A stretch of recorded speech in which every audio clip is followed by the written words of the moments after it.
اهلا بكم في قناتنا قناه ابداع بصري. معكم زكريا علي. شفتم الفيديو السابق حقنا حق فتح الصندوق؟ كان المفروض اليوم نعمل فيديو على مراجعه الكاميرا وادائها، لكن حدث معنا مشكله، او بالاصح مشكلتين مع محول العدسات الفولتريكس. لانه اول شيء يطفي مضاد الاهتزاز كامل بالكاميرا، يعني حتى حق البودي يطفي مع بعض العدسات. المشكله الثانيه انه الانفينيت فوكس، يعني لما تكون العدسه تفوكس في الاخير ما يطلعش اي فوكس معنا الان. حل احنا عملناه ونفع معنا، اللي هو تنزيل الفيرموير حق الادابتر او محول العدسات.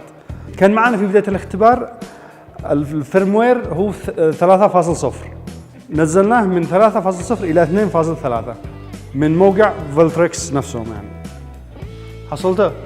يا اخي ما حصلتش، بس حصلت 3.1.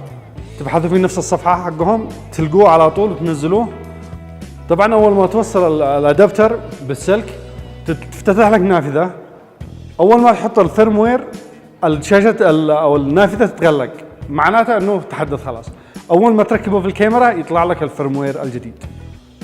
وبهذا انحلت مشكله الاستابلايزر في الكاميرا. كان شغال. كان اول ما يرضى يشتغل.